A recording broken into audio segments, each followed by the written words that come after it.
The opinions expressed by the host and guests in this show are not necessarily the views of Children's Health Defense.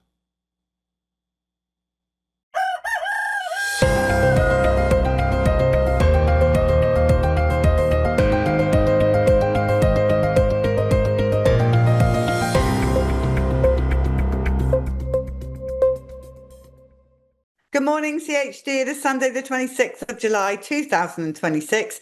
Welcome to This Week with Mary Holland, President of Children's Health Defense, and myself, Polly Tommey. Right, Mary, good morning. Good morning. We have to talk about Trump's nominee, first of all, because, people are losing their minds, quite rightly. Trump's nominee for CDC director calls mRNA technology safe and effective. When asked at the US Senate hearing whether she thinks mRNA vaccines are safe and effective, CDC director nominee Dr. Erica Schwartz replied, "I do believe that mRNA technology is safe and effective." Mary, has she lost her mind and who chose her? Oh, sorry. I can't really speak to that, Polly.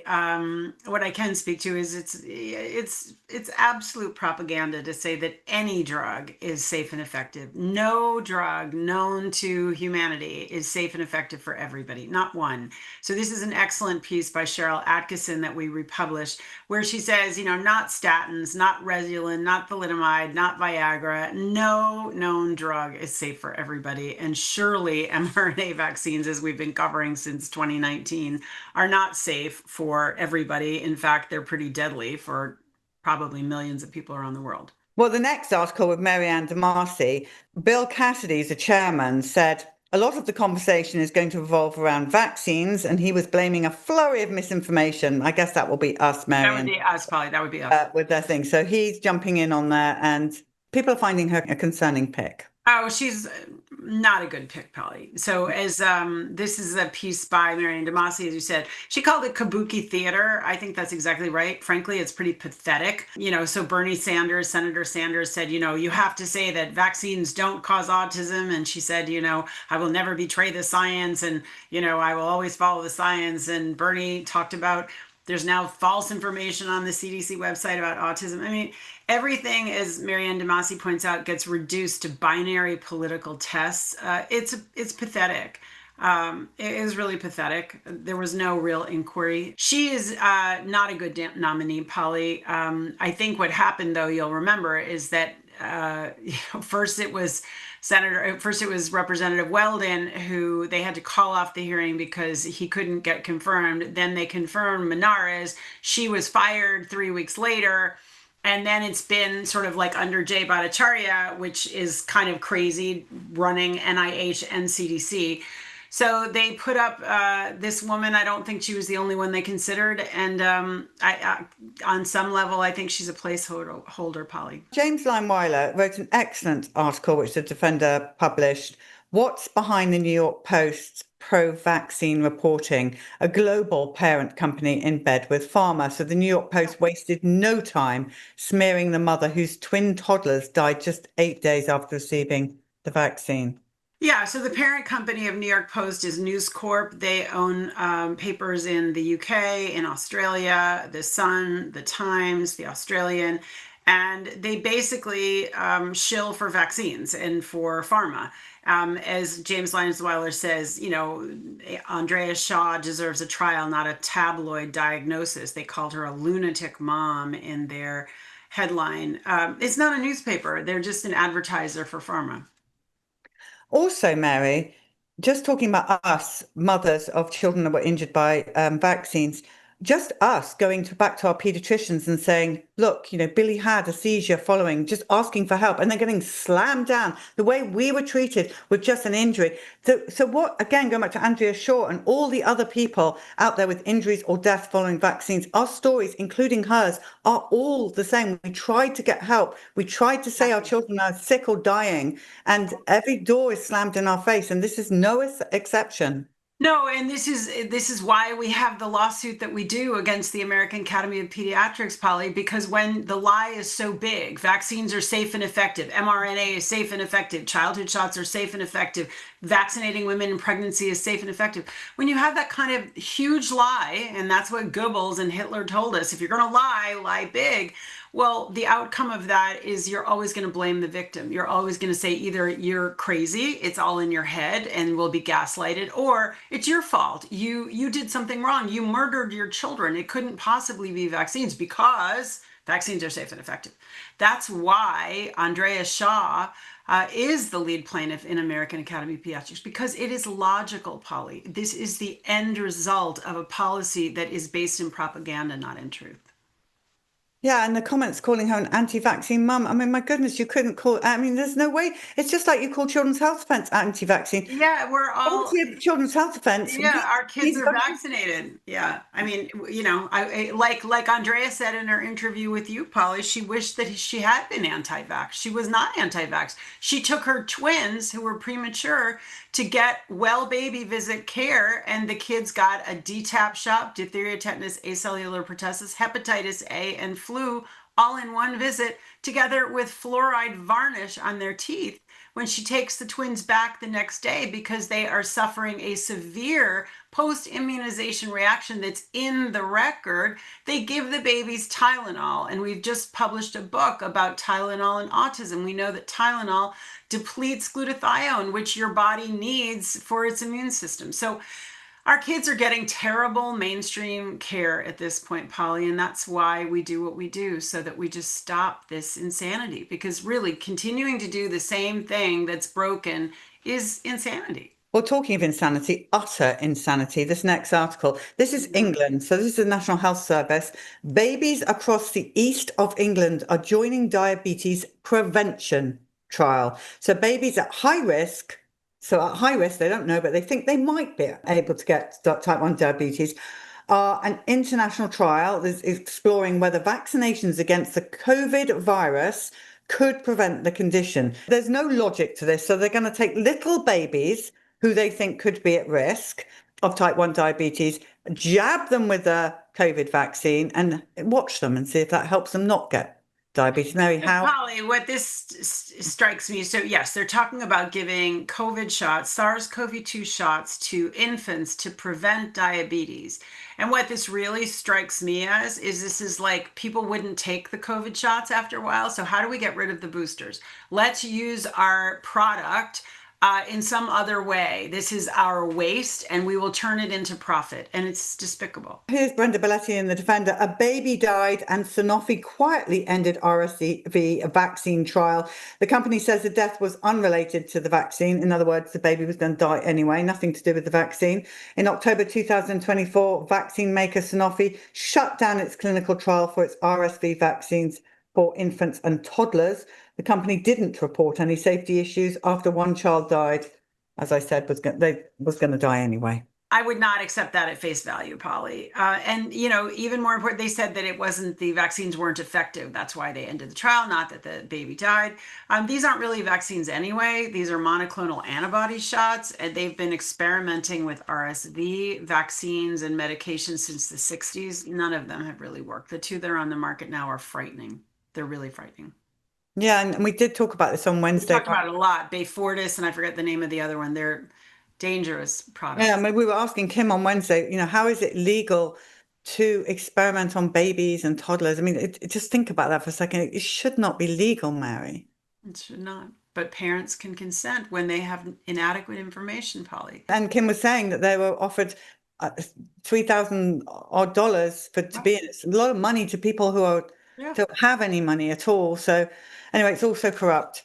Well, talking of corrupt, let's talk about data centers, because I know everybody wants to be talking about data centers. So we've got a couple of articles here. The first in The Defender, $15 billion AI data center coming to Oklahoma town. Developer won't say how much water it will use. Residents are concerned about noise, declining property values, rising electricity bills, and loss of farmland, as they should be. So that was the first article. The second one, Brenda Belletti, cheating the system, how AI data centers bypass water and air pollution laws and permits. It's not even about data centers anymore at this point, says local resident Nikki Gerber. It's what's happening to our democracy and what's happening to our right to clean water and clean air. When you read these two articles together, Polly, we learned that $1.6 trillion has been invested into data centers since 2013. Meta, Google, Amazon all have obtained nationwide permits. They don't have to get permission from the local community. And you see these all produce greenhouse gases, really showing some of the lie around climate change that these organizations push.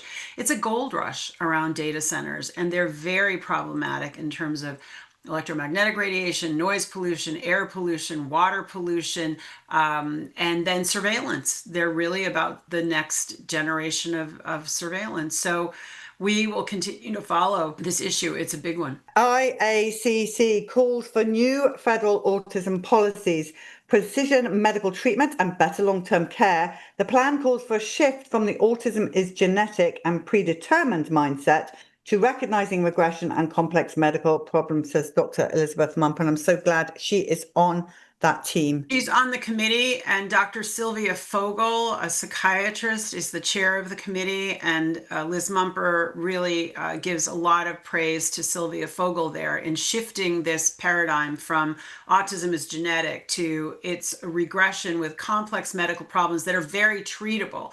So they want to create a website, Polly, just like cancer.gov, hiv.gov. They want to have an autism.gov. They have 11 categories of advice. And we, the public, can put in commentaries. It's been extended now until August 20th. So we will be sending something out to you, the CHD readers and watchers. But I really think that those of us who are deeply connected to autism and care about it, we should put in public comment. And we will be putting in a public comment for CHD, Polly. Suzanne Burdick here. Department of Justice memo sparks fear that states could end services for adults with autism.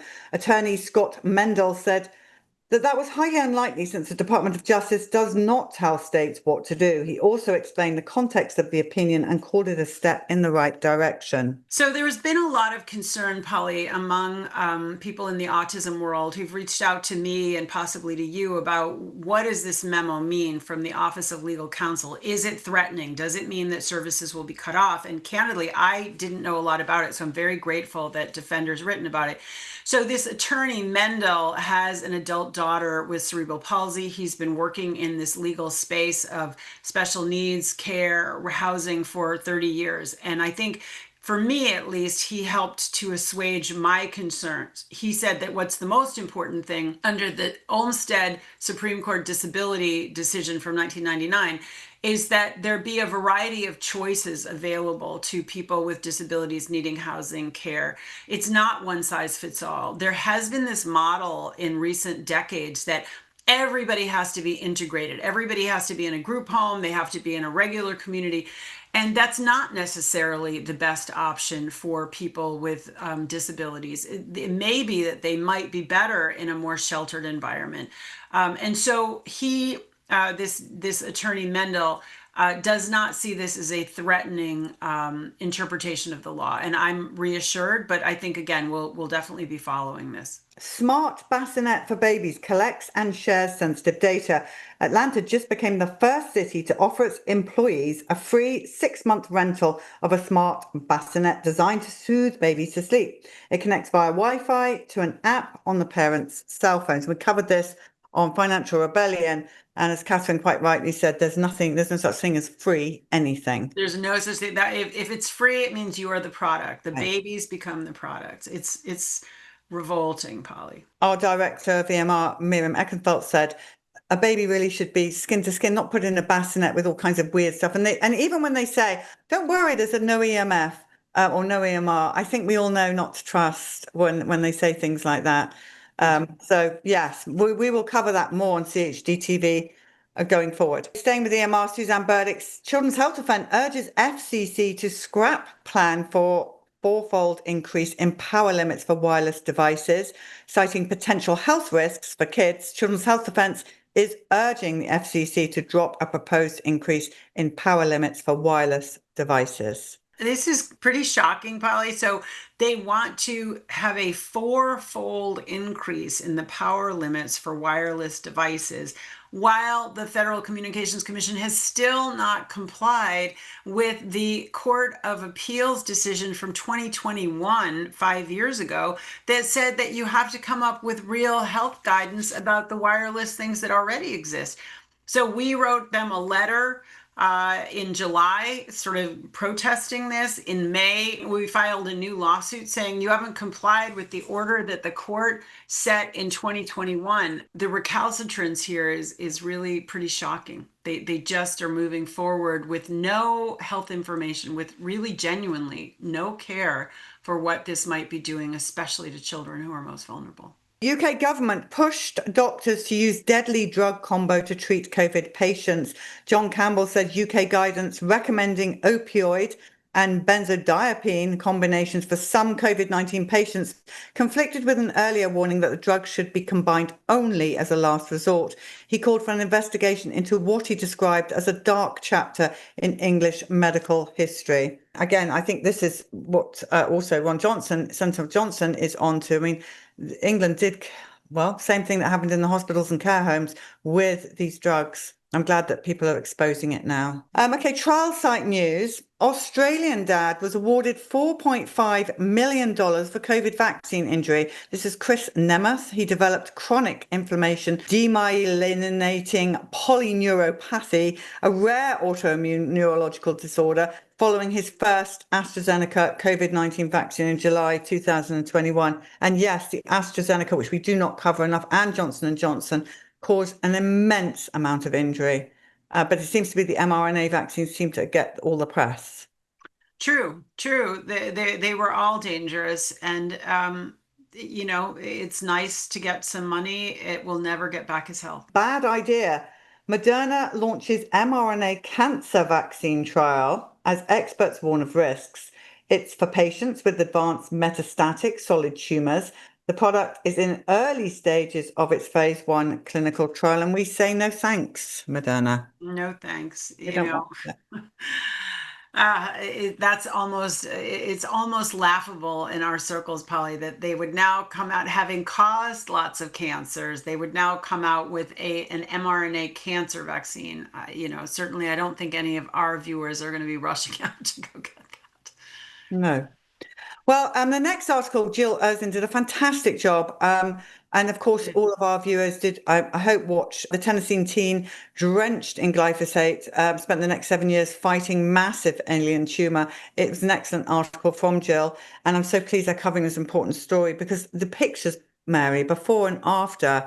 And what was really touching to me was they'd just got married 5 weeks before. And when he got diagnosed, and his wife, the mother said, I'm so sorry, my son, doesn't look like this. And she said, he still looks beautiful to me and I'll stand by him. And I was very touched by that because it was quite an aggressive. Oh my gosh. So yeah, it's, I read Jill's article, which is excellent, but it was so compelling. I definitely came to watch the interview that you did. And it's really fascinating. It's this young man who was homeschooled, who graduates. He doesn't want to work on the farm, so he decides to be a grounds crew person for cell towers.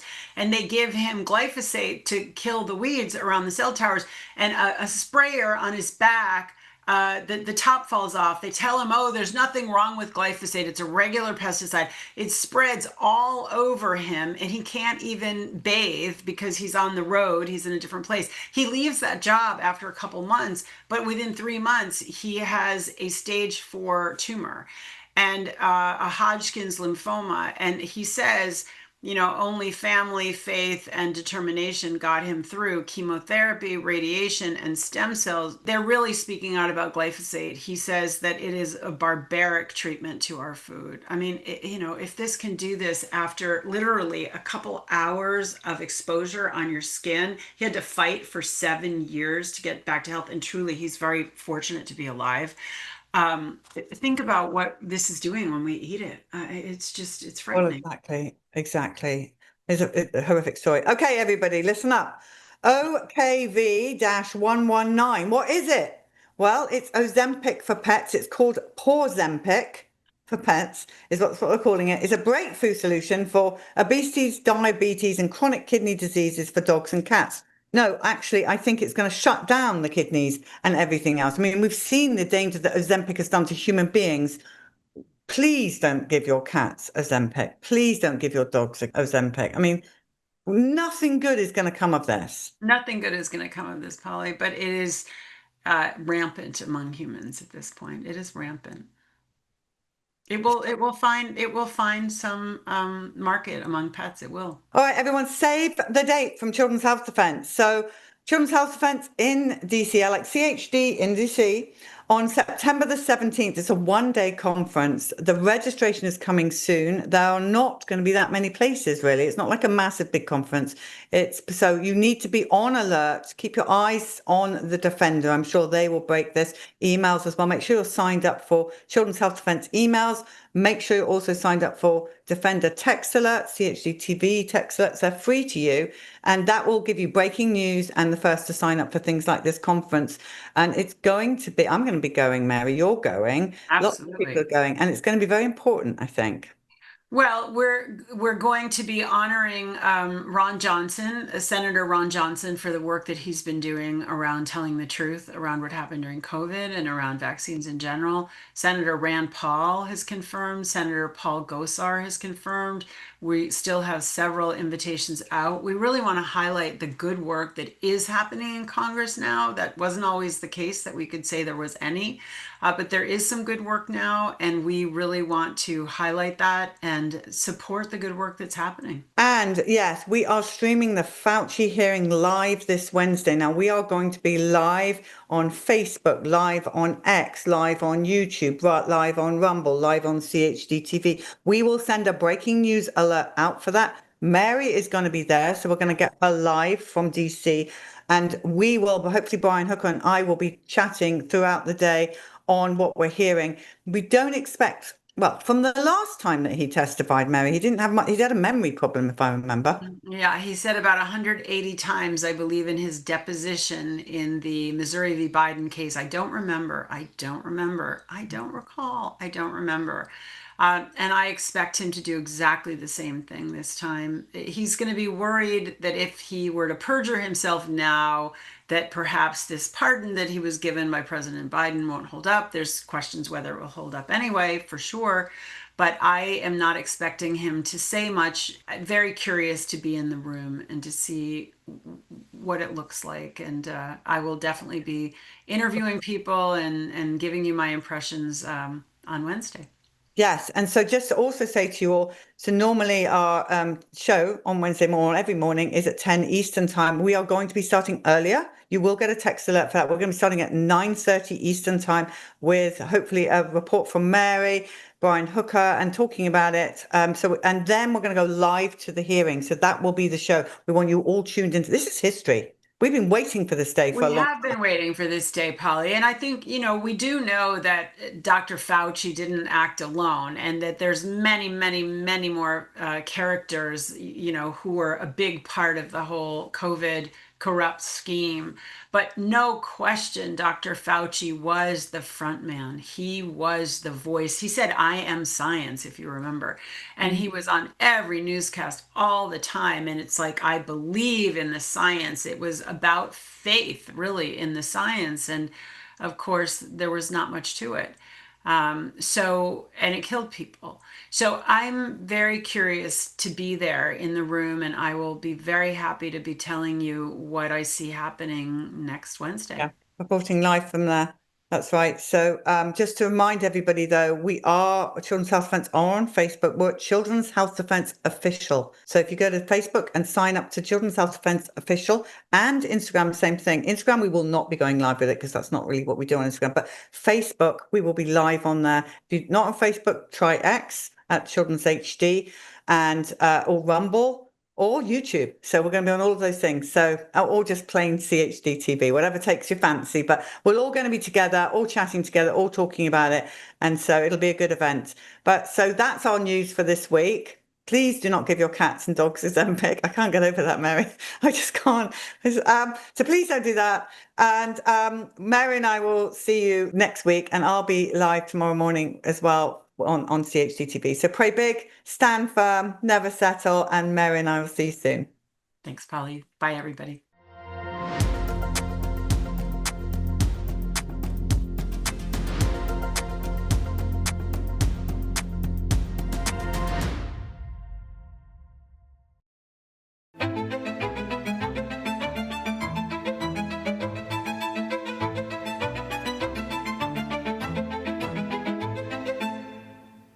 Good morning, Children's Health Defense, wherever you are. I'm Mary Holland, President, and I am so delighted to have with us as a guest today author and journalist Sonia Elijah to talk about her recent new book, 3/11 Viral Takeover.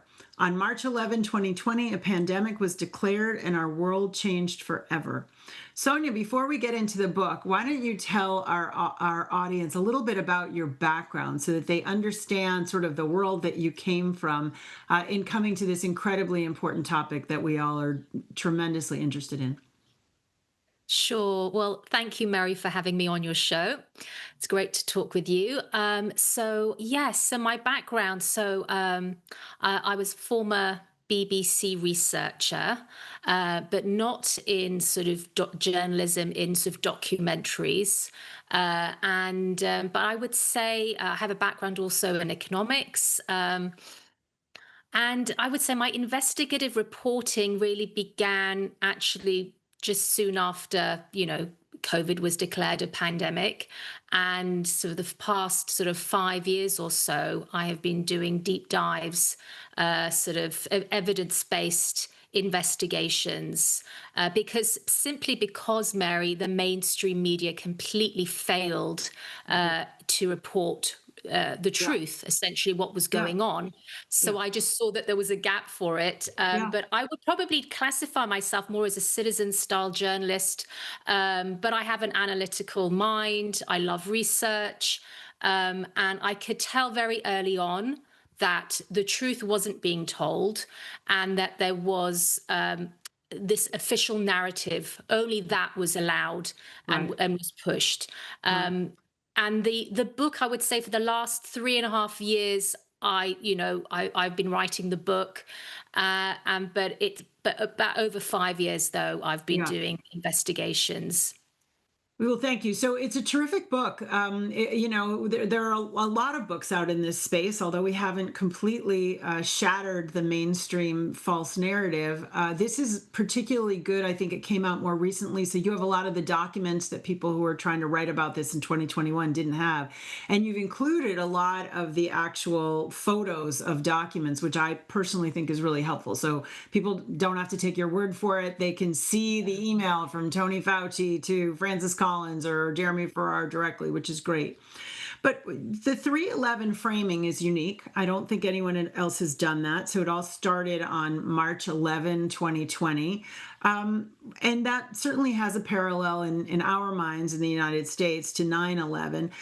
What made you frame the book as 3/11, creating some kind of parallel to 9/11? Yes, I essentially see 3/11 as a biological sequel to 9/11. So what we saw in 2001, we saw this disruptive event happen, the crisis. Resulting from that, we saw widespread fear being weaponized. And what came out of that was expanded powers by the state. So with 9/11, we saw sort of this rise of state surveillance of citizens. But with 3/11, what we saw citizen compliance with the state, with following all these crazy, rules they put on everyone. So, and also the 3/11 is that sort of civilizational turning point. I really wanted to mark that as a sort of dawn of a new era. And we have seen unprecedented coming out of that, Mary, this widespread use of censorship, and and that comes with all the machinery with that. But yes, a disruptive event being used, and then we're seeing these expanded powers. So 2001, we saw the rise of the Patriot Act. Yeah. And what did we see in 2020? We saw the Coronavirus Act reach royal assent in the UK. And obviously we had global equivalents. But again, unprecedented sweeping emergency powers of the state. We saw unelected officials basically run the show. So the first two chapters of the book really capture that. I do a deep dive in all the Anthony Fauci emails, like you said. And the book has over 940 citations because I wanted everything I was writing to be really backed up by the evidence. And it speaks for itself. Yeah, it does. So, you spent a lot of time working on this, and it's an excellent chronology of what happened. What most shocked you during your research? And there's so much that's shocking, but what most shocked you in doing this?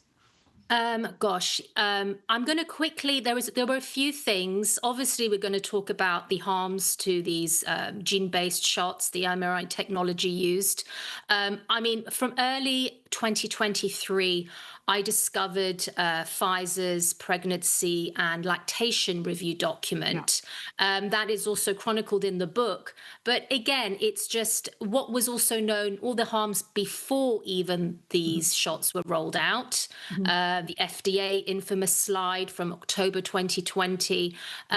So deep diving into all these safety reports that were only being released because a group of medical professionals took the FDA to court. But also in Europe, I had access to the periodic safety update reports submitted by BioNTech to the European Medicine Agency. And there was horrific data in that, Mary. I did a whole deep dive into pediatric deaths. So these are children dying following the COVID shots, all documented in this book. And this was just, again, waved through by the regulator, signed off, and we just saw, the shot being rolled out to lower and lower age groups. Really criminal events that took place. But not only that, I saw doing my own freedom of information requests to the UK's DSIT, which is the Department of Science, Innovation and Technology. I asked for all of their meetings and documents in showing how was NATO involved with the UK's COVID misinformation policy, and they absolutely said yes, they were involved. They admitted, so it's on record, but we cannot give you these documents because it's a national security threat.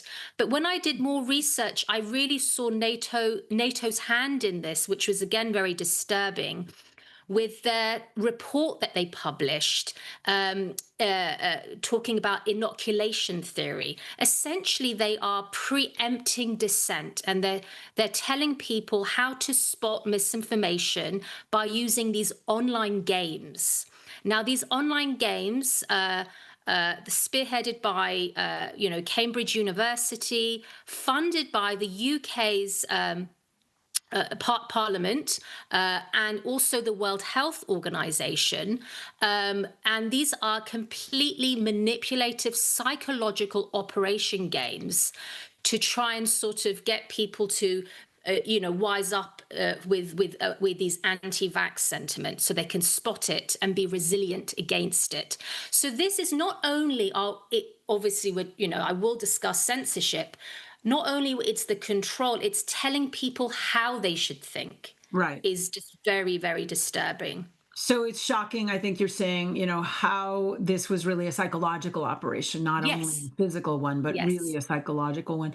So what do you see as the framework that has been created by 311? What is the ongoing influence or infrastructure that was created by 311 Viral Takeover? So it's sort of different levels. So we can attack it from, let's say, from the machinery of censorship, for example. So we saw back in 2019, and I do a extensive timeline in the beginning of the book where I look at these pandemic exercises, these pandemic simulation events that took place. In particular, I highlight Event 201, which was in the fall of 2019. Out of that, we saw recommendations where the public sector and private sector need to work together to essentially combat misinformation. Right. And that the governments need to work closely with social media companies, with big tech, to bring down, to suppress information, misinformation, and to only push forward the information that's acceptable. So this we saw come into place. We saw that was a blueprint. We saw that become used in operation post 3/11, right? We saw the Trusted News Initiative, which is the consortium that cuts through big tech, legacy media, and government, where they combat in real time any sort of dissenting voices. Everything else gets suppressed. That goes against the official narrative, and those powers were expanded just 2 weeks after the pandemic was declared, and the BBC ran with that. I mean, they lead the TNI. But not only that, to just see, it sort of comes to the landscape that we're in now. So we have this massive rise of censorship. We have the ideological engine pushed by these non-governmental organizations like the CCDH, right? The Center for Countering Digital Hate, which is quite notorious right now because of Ahmed Imran's visa being revoked by the US a few months before. So this is the ideological engine that pushes for mass widespread censorship. We are seeing this rise of digital authoritarianism. The starting point, I believe, was the vaccine passports, if we remember, where you had to have these QR codes to show your vaccination status to get into, a theater or fly, go on holiday. Sure. Those were supposedly temporary emergency measures, but these have now been codified into permanent infrastructure because we are seeing a big push in the UK right now for digital ID. It was just mentioned in the King's speech just recently how his government is going to be introducing that. This is the gateway. So we saw vaccine passports being a proof of concept, Mary, and a gateway to digital ID. So let's talk about that. That's been sort of abandoned as an explicit project in the United States right now. There are different things. The real ID is sort of the narrative around it in the United States. But I think what our viewers are not familiar with is really what we know, that it was very harsh lockdowns in the United Kingdom. We're familiar with that. And we are familiar with what have been the demands, such as they are, for accountability in the United States, in Congress and in other ways. Tell us about the struggle in the UK for some kind of accountability. Are there champions in the Parliament? Are there non-governmental organizations or other institutions that are really pushing for the full truth about what happened in the UK during COVID? Yeah, so what we have the UK COVID inquiry, which is the most expensive public inquiry ever. I mean, it's unprecedented, the cost of taxpayers' money that's been funneled to that inquiry. Essentially, what we've got, though, Mary, on the surface, it looks like, oh, look, great, they're doing something, there's a bit of accountability. But essentially, this is a major whitewashing operation. Okay. You have the people who were proponents, because I do a deep dive into all these government white papers in the beginning, where they're discussing the use of fear. These are the behavioral scientists that ran the psychological operation of Project Fear, where the hundreds of millions of pounds was spent on government messaging, telling people if they go out, they'll kill grandma, stay home, all of that, protect the NHS.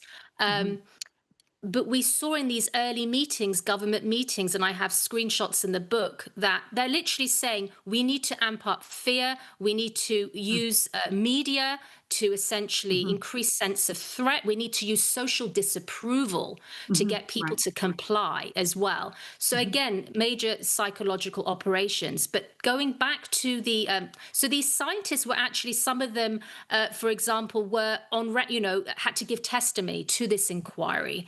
And what we saw them saying, oh, we should have locked down earlier. If we'd locked down earlier, we would have saved more lives. And all of these, the data they use is all all based on these mathematical models, right? Yeah, Which right. were proven to be completely flawed. I go into the, report 9, which is the infamous Professor Ferguson, yeah. Yes, Neil Ferguson's report, exactly. Yeah. This was the flawed paper, Mary, that locked down the world, Yeah, not I just know. the UK. Outrageous. Yeah, no, because we had absolutely. Deborah Birx going on Yeah. record, speaking Yeah. with the media, saying there's a paper that's come out of London, and we Yeah. need to, heed, there's going to, if we don't lock down, millions are going to die. Yeah. All completely false, all these Ridiculous. catastrophic, Yeah. yes. Yeah. And he has a horrible track record. So I go into terrible his track record. Funded by Bill Gates. Bill Gates' Yes. center in Seattle did the same thing. Ridiculous models. So much that was ridiculous. Are there champions for the truth in the inquiry, or is it all just a complete whitewash? What's your sense? I mean, they did have some of the, people who had been harmed by the shots. They had, they had people talking about their harms, but it's like they see it as a very small minority who are affected. So there is a call now to increase the compensation of those who've been injured by, I wouldn't call it a vaccine, the whatever shots. Right. So they want to double that. So there's talks about it. It hasn't come into fruition, but they want, right now it's a capped at £120,000 if you're damaged, but you have to prove you are at least 60% disabled. So you have to prove that as well. But I would say this is a whitewashing operation. Everything is being dismissed. I mean, it's a joke. I don't see any accountability coming from that at all. Tell us a little bit more about sort of the digital ID and the censorship and how those are having a shadow continuing, it sounds like, in the UK. Yeah. Is that true? So right now, I don't know if your viewers are aware, but I think we have, on average, there was about 30 arrests a day happening with people who would be writing these posts online, and they would get a knock on the door from the police and essentially get arrested. I think it's like an average of 30 a day. This is insane. For a social media, let's make sure people understand, for a social media post that says something. So on what basis would somebody be arrested for a social media post? For inciting hatred, right? For spreading misinformation, for inciting hate and misinformation is now criminalized in the UK. Yeah. Home of free speech. Yes, it's appalling. Essentially, it's if you offend someone, right? It's what they deem as being as hate, right? Or I got offended by it. So it's thought police, Mary. We're living in an Orwellian dystopia. But I would like to talk a little bit about the Online Safety Act. Now, and in the EU, the equivalent we have in the EU is the Digital Services Act. Right. And now, going back to the CCDH, remember I mentioned that NGO earlier on the interview. Well, they came after Children's Health Defense specifically and against our founder, Robert F. Kennedy Jr. So we're very familiar with CCDH. Yes, and the disinformation dozen report that they put out, of course. So they are instrumental, Mary, in bringing about, in advising the UK government on the Online Safety Act. They're at the helm of this, and also they advise the EU Parliament on the Digital Services Act. So this is their playbook. This is the blueprint that they use, and it is. And then out of that, you have all the fact-checking arbiters of truth, right, that go along with that. But I really see the TNI, this Trusted News Initiative, as this Orwellian Ministry of Truth. I don't know if you know that we have a lawsuit against TNI that's been pending for a couple of years, actually. We're waiting for further action to occur from the court. But we absolutely are with you that Trusted News Initiative is an extremely dangerous, and we allege that it's really an antitrust violation in the United States. It's anti-competitive. They explicitly say, we don't want people like you, Sonia, who are independent media. We don't want you stealing our lunch. It's not just a truth organization, although it's framed that way. It's really about protecting their economic livelihoods. Yes, absolutely. They do not want alternative media thriving. They do not want it at all. It's just, they want only whatever they say as the truth, right? their version of the truth to be promoted. But I just, before, I mean, going back to the digital ID, it's really worth to note that if you look at the UN Agenda 2030, right? Yeah. If you look at that, a part of their Sustainable Development Goals, Mary, this is SDG 16.9. What does that do? That mandates universal legal identity for all by 2030. Yeah. So this is their plan. This is what they're pushing forward. Yeah. And I feel that 311, right, post, you know, the world that after 311, it's ushering this in. It's moving pushing towards this. the 2030 agenda. Absolutely. Yeah, for sure, And in this sort of technocratic takeover. And also what is even more disturbing is the use of artificial intelligence in all of this. So imagine mass surveillance powered by AI. So you can be tracked in real time with your phone, what you're buying, how many, how many steaks you're buying, or what petrol, how much, gasoline you're using each week. You could be monitored, and we are looking at a Chinese social credit system as well. So it is deeply disturbing, this rise of digital authoritarianism we are seeing across the West.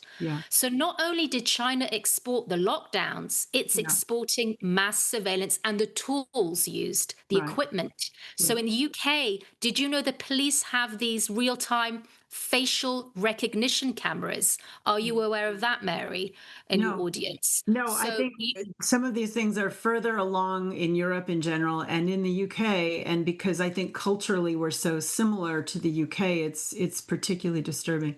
But Sonia, I'm so grateful that you've come on. I really want people to go take a look at 311 Viral Takeover. And you do have a Substack as well. Is that right? Yes. It's Sonia Elijah Investigates, and they can follow me on X at Sonia_Elijah. And thank you so much for obviously pulling up all these visuals so fast as well. So that's Lou, who's awesome. Thank you, awesome. Yeah. Sonia, thank you so much for being with us. Thank you so much, Mary.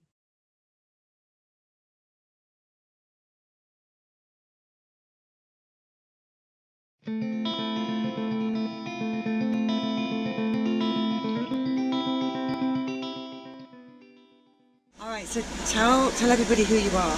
My name is Sky Bertram. And you are? Rick Watson, her father. You're her father? Okay. Yes. All right. Tell us from the beginning what happened. Well, she was born on January 11th, 2011. And her name? Carrie Bertram. And how was your pregnancy when you were carrying her? It was a bit rough. I started going into labor early. So they gave me shots to boost her lungs. So while you were pregnant, they gave your baby shots? They gave me shots for the baby. Do you know what those shots were? They didn't really explain. They just told me it was to boost her lungs, so that to make sure that her lungs she could breathe if she were to be born early. It was a series of 2 shots. I had to get one, and then I had to come back to the hospital 24 hours later to get another one. They had me on bed rest. Come January 11th, they wanted to induce me, so I went with it. How old was she? How many weeks was she when she was 37 weeks and like 2 days. And she's your third child. She's your third baby, so you're a fairly experienced mother. Yeah, she's my third baby. The delivery was kind of horrible. The doctor was not in there in time. I was crowning and had to push, and I had to wait what seemed like forever, but it was probably like 30 minutes that I had to wait, and I kept feeling the urge to push. Why were they telling you to wait? Because the doctor wasn't in there yet. So you had to wait with the baby's head crowning for around 30 minutes because the doctor wasn't ready to deliver your baby. Exactly. And when they finally started allowing me to push, he was actually in the hall when she was delivered, and the nurse delivered her. And how was she when she was born? She was perfect. All the nurses said that she stopped at a salon on the way out.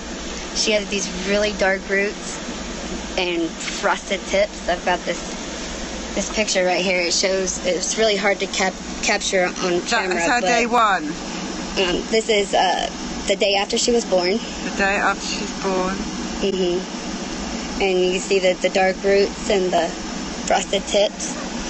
Yeah, wow. People pay money for that kind of hair. Yeah, she got it naturally. It's so beautiful. Yeah, that's incredible, isn't it? She was such a sweet baby. She was happy all the time. All right, so talk to us. So how did they give her any injections on her first day? They did. I can't remember which ones they gave her, but I know they did give her injections because they told me that she needed them, and my other two daughters got them, you know, and they seemed to be okay. I was pretty much one of the peoples that, you know, doctors know best, and I regret that. Sure, I know. This is a very hard story for you to tell. I'm really proud of you telling her. We know how difficult it is. We're gonna look at some pictures of how old is she there? Look at this. She was about a month and a half. That was right before her shots. So she's developing. She's she's smiling. Yes, that was one of her first smiles. I got her to smile right there, and I just had to take the picture. I was like, oh, it's so cute. So cute. It's so cute. And this picture is about a week before she passed away. A little bit blurry, but she's maybe we could turn it that way. And so talk about what happened. So you went into Feel Well Baby checkup. Is that what happened? Well, we went in, and she was fine. She got her shots. After her shots, I want to talk about her a little bit right before her shots. Please do. She was very sweet. She was so happy all the time, and she had this routine. She was so smart. She knew she couldn't get in bed with me with Daddy in bed. She knew that when Daddy went to work, she didn't get in bed with me. Like, she knew when he went to work. As soon as he walked out the door, she was awake and crying. She didn't want a bottle. I would change her diaper, and I'd snuggle her in my arm, and she would just sleep right there. And, you know, I'd watch her, and it was mine and her time. You know, because I had two other ones, and she just loved that time. Okay. After her shot, she changed. Do you know what shot she had that day? I should have brought them. I have her shot records in the car. I know she got the DTaP. I know that she got the DTaP for a fact. MMR? No, not MMR. That's the year-old shot. But she did get the DTaP. And she changed. She was crying all the time. Nothing made her happy anymore.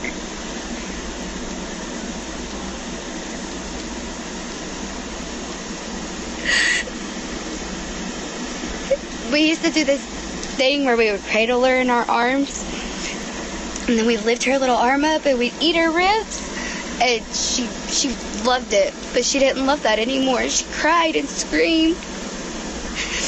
The only way she would sleep is if me or there was somebody else, and we would hold her, and that's the only way she would really sleep.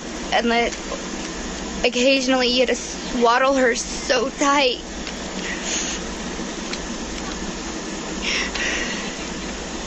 Anyway, about a week before she actually passed away, I was telling everybody something was wrong with her. Her color changed, she didn't act right, and she swelled up. I called Monday. That's this picture where she had swelled up. You can see that. See how swollen. So go from, let's have a look. We're going to go from, I'm just going to try and put this so you can see. So this is her happy before the shots, and this is her as she has swollen up. You can see a week before she passed. So if you look at those two like that, okay. Anyway, I took her to the doctor. I called Monday. I got her a doctor's appointment Tuesday, the very next day. And I told the doctor there's something wrong with her. They checked her blood. They done some chest x-rays. And they told me she had a little cold. Just a cold. And that very Friday, Good Friday, 2 days before Easter, she passed away in her sleep. We went to the hospital. You know, we tried CPR. We called the ambulance. The ambulance, they were outside for like an hour before they even got her to the hospital, and the hospital's 5 minutes away. We got to the hospital, and they kept me and my husband in the triage room with an officer. They treated us. We couldn't leave that room like we had done something wrong. The doctor finally come and got us, and they took us to another ER room, and that's where they told us that she passed away. They couldn't get her back.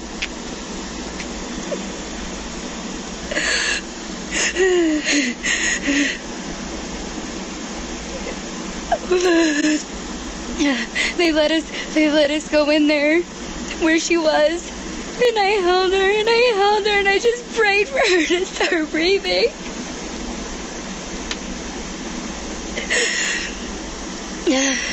They finally told me that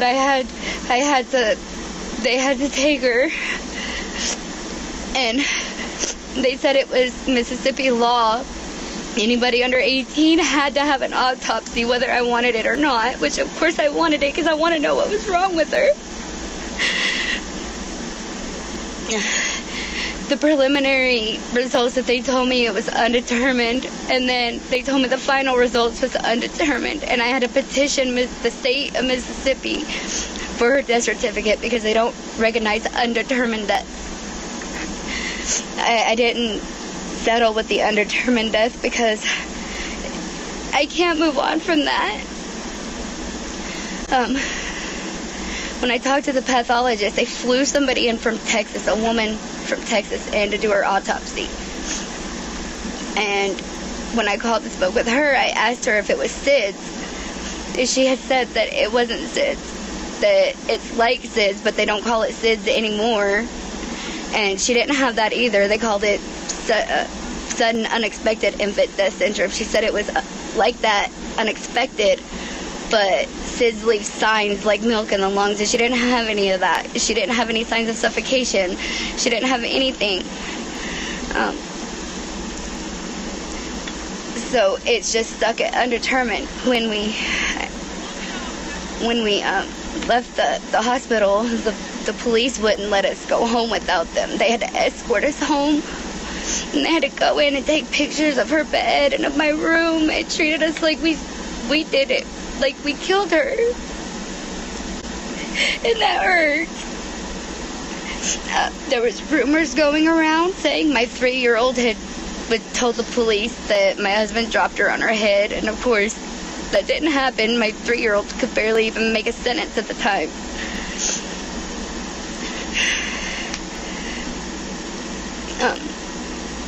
The funeral was really hard.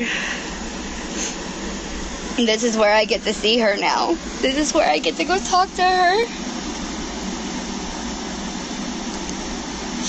The CVS pictures are Walgreens pictures are very poor quality. It cuts a lot of it off and zooms it at the top. It says, "Our loving daughter." And right here it says Care Bear, because that was her nickname. The whole time I was pregnant with her, I called her Care Bear since we were naming her Carrie. I don't know if you want to show it. I've got this tattoo for her.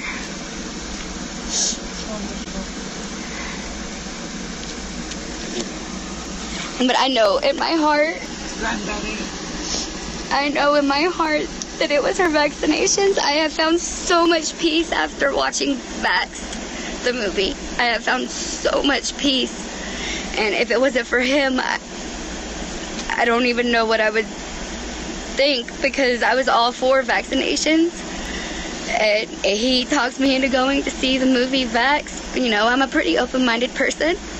And I watched that movie and I was blown away. Like, there's so much evidence. And why would they do this to our children? It's our choice, you know? They're our kids. Why do they get to make the decisions for them? And, you know, I'm not completely against vaccinations, because I know some have helped, but we need safer vaccinations. We need the metals taken out of them. We don't need all that.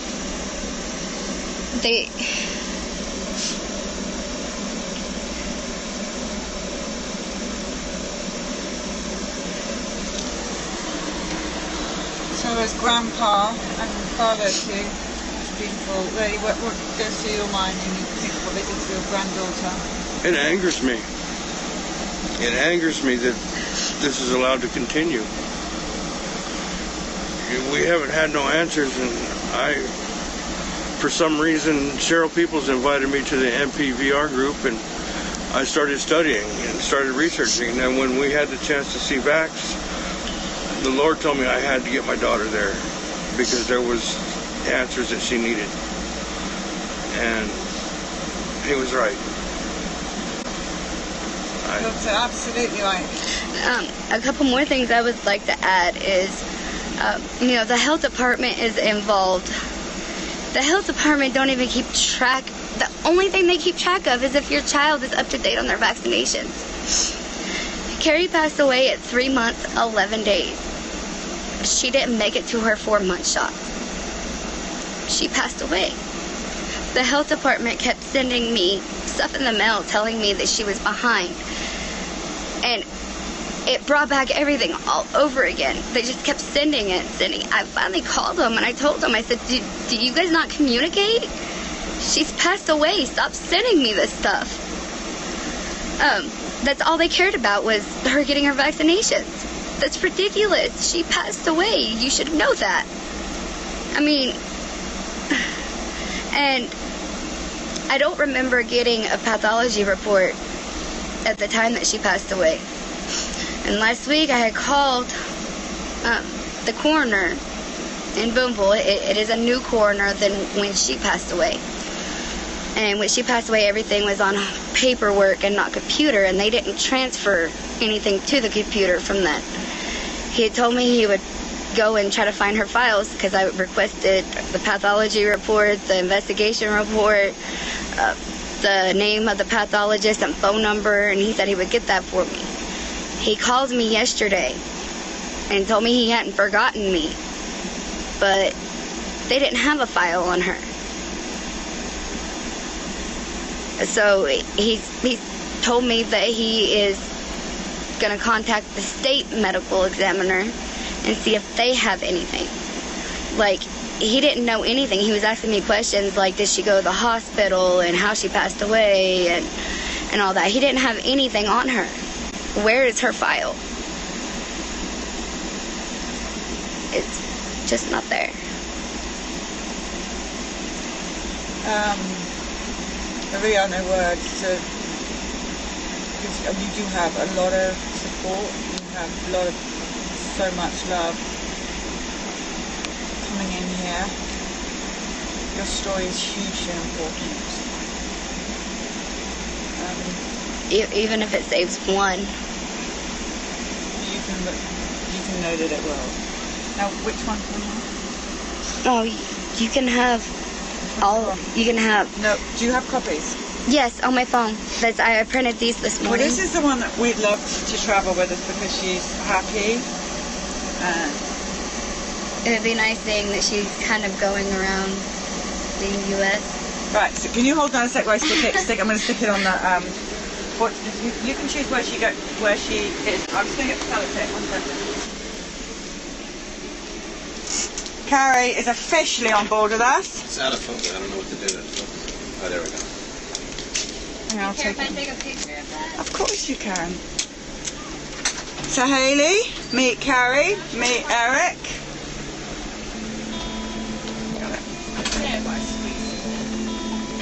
There she goes. Right, we are now going to go and sign the bus spells. Do you remember what number?